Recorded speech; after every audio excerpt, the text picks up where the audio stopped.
Hello everyone. आज ये हमारा पहला क्लास होगा और पहले क्लास में हम लोग जानने की कोशिश करेंगे इंग्लिश के बारे में। चूंकि मैं आप लोगों को इंग्लिश पढ़ाने के लिए जा रहा हूँ, इसलिए सबसे पहले अंडरस्टैंडिंग आपकी ये क्लियर होनी चाहिए, हमारी ये क्लियर होनी चाहिए कि एक्चुअली इंग्लिश है क्या। 3 चीज़ों को इस क्लास में फोकस किया जाएगा। इंग्लिश के अलावा हम दूसरी चीज़ जो कि फोकस करेंगे वो है लैंग्वेज, एंड आफ्टर दैट जो सबसे बेसिक पार्ट है और सबसे बहुत ही इंपॉर्टेंट पार्ट है ग्रामर, और ग्रामर के कितने टाइप है वो थर्ड में हम लोग फेस करेंगे।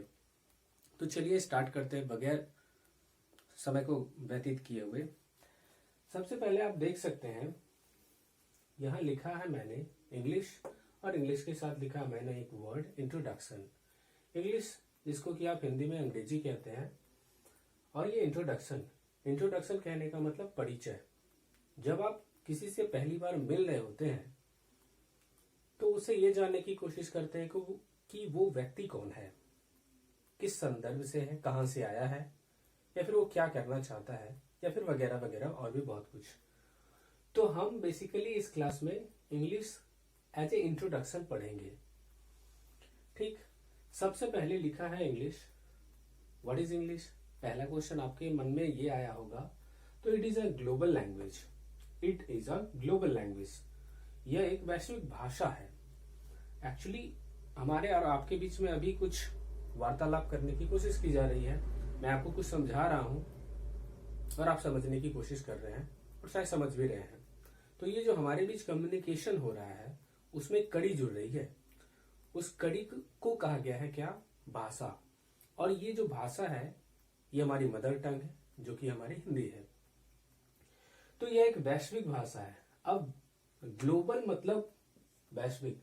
वैश्विक बना किस शब्द से? विश्व से। विश्व कहने का मतलब पूरा संसार, और वो कोई चीज जो कि एक से अधिक देशों में प्रयोग किए जाते हैं उसी को वैश्विक कहा जाता है। तो इंग्लिश एक वैश्विक भाषा है, यानी ये ऐसी भाषा है जो कि अधिकांश देशों में बोली जाती है।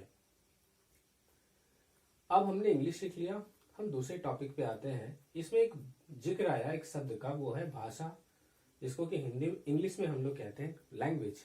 What is language? चलिए आइए देखते हैं। Language, a language is an expression through which we express our feeling और इमोशन। अर्थात अ लैंग्वेज, कोई भी भाषा, इज एन एक्सप्रेशन, ये क्या है? ये एक प्रकार का माध्यम है। ये एक प्रकार का माध्यम है थ्रू विच, जिसके द्वारा वी एक्सप्रेस, हम लोग प्रदर्शित करते हैं या जाहिर करते हैं या फिर प्रकट करते हैं। क्या प्रकट करते हैं? आवर फीलिंग, हम अपने अंदर के भाव, या फिर इमोशन यानी भावना को प्रकट करते हैं। तो भाषा एक माध्यम है जिसके द्वारा हम अपने भाव या भावना को प्रदर्शित करते हैं। ये भी सीख लिए। अब भाषा तो हमने सीखा, और भाषा हमने छोटी अवस्था में भी सीखा होगा, और वहां पे फिर जिक्र आया था कि भाषा के कितने रूप हैं या फिर वो कितने प्रकार के हैं। पढ़े होंगे 2 प्रकार की भाषाएं होती है, लिखित भाषा और मौखिक भाषा। बहुत सारी पुस्तकें 3 भाषाएं भी कहती है, जो कि मेरे हिसाब से कहीं ना कहीं बहुत ज्यादा सही है। हम तीनों भाषाओं का जिक्र करेंगे।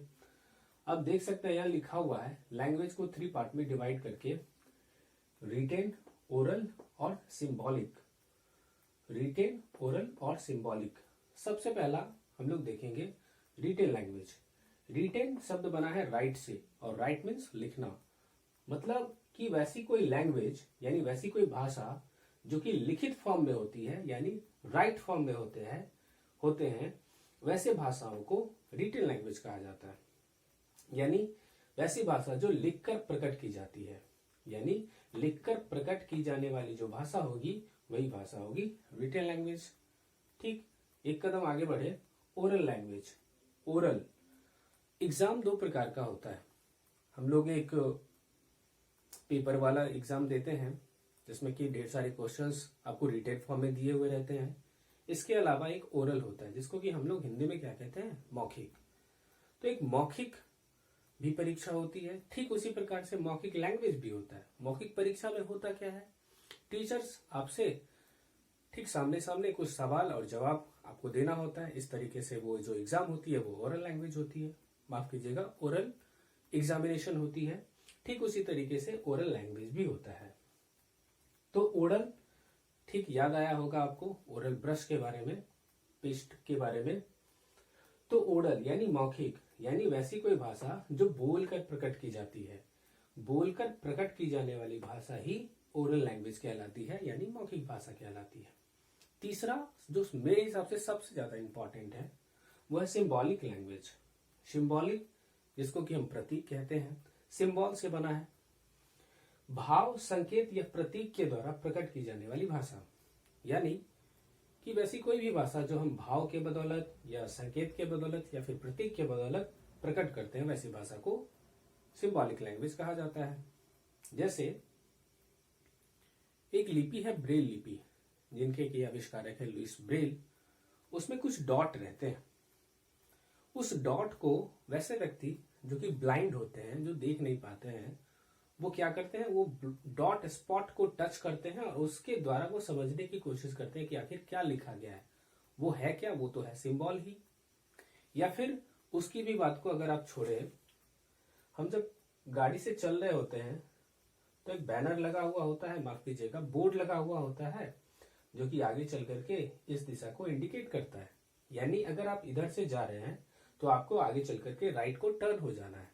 ये क्या है, ये आपको इंडिकेट कर रहा है, ये एक संकेत है ना, एक संकेत है।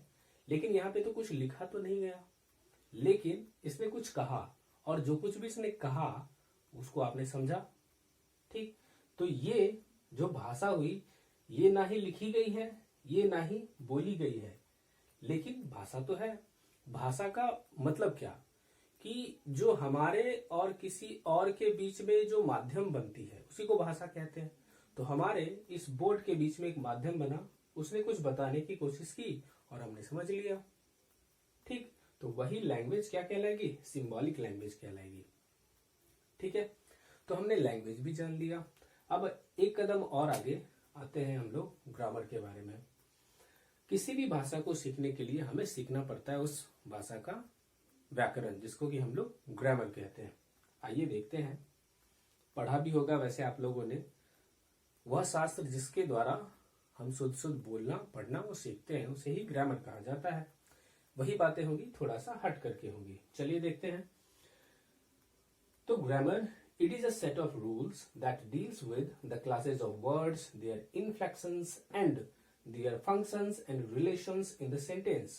मतलब it is a set, यह एक संग्रह है, किसका, रूल्स का, नियमों का एक संग्रह है, that deals with, जो कि व्यवहार करता है या फिर जो बताने की कोशिश करता है। क्या बताने की कोशिश करता है, the classes of words, यानी शब्दों के वर्ग के बारे में, their inflection, उनके इन्फ्लेक्शन के बारे में। इन्फ्लेक्शन कहने का मतलब बदलाव, या फिर देयर फंक्शन, उनके बनावट के बारे में, एंड या फिर रिलेशन इन द सेंटेंस, या फिर उनके संबंध के बारे में। कहां पर कि ये सारी चीजें, वाक्य के अंदर। यानी ग्रामर है क्या, ग्रामर एक संग्रह है जो कि सिर्फ और सिर्फ वर्ड्स को डील करता है। यानी वर्ड्स के ही, शब्दों के ही वह बनावट को बताता है, वह संबंध को बताता है, वह उसके वर्ग को बताता है। तो हम ये कह सकते हैं कि ग्रामर जो है कहीं ना कहीं शब्द पे ही डिपेंडेंट है। यानी किसी वाक्य में जब हम कोई शब्द लिखते हैं तो वो कहीं ना कहीं किसी न किसी ग्रामर का एक पार्ट होता है। तो ठीक ग्रामर यही करता है। चलिए हिंदी में देखते हैं क्या लिखा। यह नियमों का एक संग्रह है जो किसी वाक्य में शब्दों के वर्गों, उनके बदलावों तथा उनके बनावटों और संबंधों को दर्शाता है। समझ गए। एक शब्द इसमें आया इन्फ्लेक्शन, बहुत इंपॉर्टेंट शब्द है, कई बार एग्जाम में पूछा गया है कि व्हाट इज इन्फ्लेक्शन, जान लीजिए। Inflection, it is a change in the form of a word that occurs when it has a particular use। अर्थात it is a change, inflection है क्या, यह एक बदलाव है। किसमें भाई, in the form of a word, मतलब किसी शब्द के बनावट में, किसी शब्द के रूप में ये एक बदलाव है दैट अकर्स, जो कि वह बदलाव तब होता है when it has a particular use, जब उसका एक खास प्रकार से इस्तेमाल किया जाता है। किसी भी वर्ड का किसी खास प्रकार से ही हम लोग इस्तेमाल करते हैं। एक चीज तो आप यहां पर भूलने की कोशिश कीजिए कि कोई भी वर्ड है, जब तक कि आप उसका सेंटेंस में यूज नहीं करते, आप उसके बारे में कह नहीं सकते कि इस वर्ड का क्या मीनिंग है या फिर ये किस पार्ट से है। ठीक है, हम लोग आगे डिटेल में देखेंगे। ठीक, तो यहां लिखा क्या, इसका ठीक हिंदी में, यह किसी शब्द के बनावट का बदलाव होता है जो उस वक्त होता है जब उसका एक खास इस्तेमाल किया जाता है। इसी को हम इन्फ्लेक्शन कहते हैं। ठीक, यहां तक हम लोगों ने समझा। हमने सबसे पहले समझा English, after that language, after that written language, oral language, symbolic language and after that grammar. और हम यहां से मूव करेंगे अपने इस क्लास के सबसे बेस्ट पार्ट पर, जो कि बहुत इंपॉर्टेंट पार्ट है, और वो है ग्रामर और उसके टाइप। आइए देखते हैं। ग्रामर आप देख सकते हैं यहां ग्रामर और इसके 5 डिफरेंट काइंड्स बताए गए हैं। सबसे पहले orthography, number second etymology, number third syntax, number fourth punctuation and number fifth prosody. Orthography, etymology, syntax, punctuation and after that prosody. आपने पढ़ा भी होगा कि सबसे पहले क्या आता है, वर्ण विचार। वर्ण के बाद बच्चे क्या सीखते हैं, सबसे पहले वर्ण ही सीखते हैं। वर्ण के बाद जब वर्ण का ज्ञान हो जाता है तो वो क्या करते हैं, शब्द बनाते हैं, 2 अक्षरों का, 3 अक्षरों का, 4 अक्षरों का। तो यानी सबसे पहले बच्चे के मन में आइडिया किसका आएगा, वर्ण का आएगा। आफ्टर दैट शब्द का आएगा, जिसको कि हम लोग वर्ड कहते हैं, तो वो शब्द विचार। और जब शब्द सीख लेते हैं तो बच्चों से करवाया क्या जाता है कि वो वाक्य बनाना सीखे। ठीक, तो वो वाक्य बनाते हैं, तब आता है वाक्य विचार। और जब वाक्य विचार चला आता है तब उस वाक्य के अंत में या फिर उसके बीच में कहीं पे कौन सा चिन्ह लगेगा, हम उसके बारे में जानने की कोशिश करते हैं। तब आता है चिन्ह विचार। और जब ये सभी चीजें हम लोग जान लेते हैं तब आता है छंद विचार। छंद विचार कहने का मतलब कि पोएट्री यानी कविता या फिर प्रोज यानी कोई कहानी में किसी भी वर्ड का कहां पे क्या यूज हो रहा है, उसका पिच कहां है, उसका रिदम कहां है, वह किस प्रोसेस में कहा जा रहा है, वो सभी चीजें हम लोग सीखते हैं किसमें, छंद विचार में, जिसको कहा जाता है प्रोसिडी। यानी सबसे पहले आएगा orthography, after that etymology, after that syntax, after that punctuation and after that prosody. यानी वर्ण विचार, शब्द विचार, वाक्य विचार, चिन्ह विचार और छंद विचार। आइए देखते हैं करता क्या क्या है। ये सभी चीजें बताता ही है। ऑर्थोग्राफी क्या बताता है, काइंड्स ऑफ लेटर्स। लेटर यानी शब्द, माफ कीजिएगा, लेटर यानी अक्षर। ये अक्षर को बताता है, मतलब अक्षर के प्रकार को बताता है। देयर प्रोनाउंसिएशन, उसके उच्चारण को भी बताता है। फॉर्म, उसके रूप को भी बताता है। यूजेज, और उसके इस्तेमाल को बताता है। ऑर्थोग्राफी सारा का सारा खेल ऑर्थोग्राफी में है, किसका, लेटर का। ठीक, सेकेंड हम लोग आगे बढ़ते हैं, वो है इटाइमोलॉजी। ये क्या डील करता है, हिस्ट्री और ओरिजिन ऑफ वर्ड्स, यानी वर्ड्स को डील करता है। मतलब कि ये इसकी हिस्ट्री क्या रही है। हिस्ट्री मतलब इतिहास, जानते हैं बीते हुए समय को इतिहास कहा जाता है। वो वर्ड्स कहां से रहा है, या फिर ओरिजिन, या फिर उस शब्द की उत्पत्ति कहां से हुई है। ठीक, देयर काइंड्स, और वर्ड्स के ही काइंड को बताता है, प्रकार को बताता है। फॉर्म यानी रूप को बताता है। यूजेज, और उसके इस्तेमाल को बताता है। यानी टाइमोलॉजी डील करता है वर्ड्स को। नंबर थर्ड सिंटैक्स, ये क्या डील करता है, ये deals with set of rules, principles and processes of sentence, यानी ये नियमों को डील करता है। ठीक है, यह नियमों के संग्रह को डील करता है। साथ ही साथ ये प्रिंसिपल्स को डील करता है। प्रिंसिपल्स कहने का मतलब सिद्धांत। जनरली हम लोग क्या करते हैं, सब्जेक्ट पहले आता है, आफ्टर दैट वर्ब और आफ्टर दैट अदर वर्ड्स। ठीक, तो ये क्या है, ये प्रिंसिपल है, एक ये प्रिंसिपल और एक ये प्रिंसिपल। आई थिंक आप लोग कंफ्यूज नहीं हो रहे होंगे। ये स्कूल में जो होते हैं प्राचार्य, इनको कहा जाता है, और ये प्रिंसिपल जो कि सिद्धांत को इंडिकेट करता है।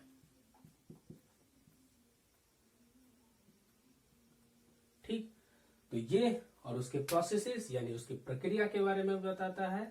किसके प्रक्रिया के बारे में, किसके रूल्स के बारे में, किसके प्रिंसिपल्स के बारे में, सेंटेंस। ठीक, यानी ये सेंटेंस के रूल, सेंटेंस के प्रिंसिपल, सेंटेंस के प्रोसेसेस के बारे में बताता है। ठीक, तो सिंटैक्स वाक्य विचार आएगा। आफ्टर दैट पंक्चुएशन, इसमें हम लोग क्या सीखते हैं, साइंस के बारे में सीखते हैं। ठीक है, साइन कहने का मतलब चिन्ह, यानी कहने का मतलब जैसे आप इंग्लिश में फुल स्टॉप लगाते हैं, कॉमा लगाते हैं, साइन ऑफ इंटरोगेशन लगाते हैं, साइन ऑफ एक्सक्लेमेशन लगाते हैं, सिंगल इन्वर्टेड कोमा लगाते हैं, डबल इन्वर्टेड कोमा लगाते हैं, अपॉस्ट्रोफी एस लगाते हैं, और वगैरह वगैरह, ये सब भी हम लोग डिटेल में देखेंगे। ठीक, तो पंक्चुएशन मार्क इन्हीं को कहा जाता है, यानी चिन्ह विचार आपके वाक्य विचार के बाद आएगा। एंड आफ्टर दैट छंद विचार, जिसमें बहुत इंपॉर्टेंट है ये, खास करके प्रोज सेक्शन के लिए। ठीक, माफ कीजिएगा, पोइट्री सेक्शन के लिए, यानी जब कविताएं लिखी जाती हैं तो उसके लिए छंद विचार यानी प्रोसिडी बहुत ज्यादा इंपॉर्टेंट होता है। या फिर आप लैंग्वेज भी लिखने की कोशिश कर रहे हैं, अगर आप एक अच्छा लैंग्वेज लिखना चाहते हैं तो उसके लिए आपके पास प्रोसिडी का ज्ञान अच्छा होना चाहिए। ये क्या डील करता है, rhythm and patterns of sound of poetry and language, यानी पोइट्री यानी कविता, लैंग्वेज यानी भाषा। ठीक है, कविता और भाषा के साउंड, ठीक है, और साउंड के रिदम और उसके पैटर्न। रिदम कहने का मतलब होता है एक फ्लो, जो जिस फ्लो में चल रहा है। जैसे आप कोई गीत सुनते हैं तो उस गीत में क्या होता है, वो एक फ्लो में चल रहा होता है, अचानक से उसका पिच हाई हो जाता है, अचानक से उसका पिच लो हो जाता है, और फिर कभी कभी बीच में नॉर्मल हो जाता है, या फिर शुरुआत में भी नॉर्मल होता है, या फिर लास्ट में भी नॉर्मल होता है।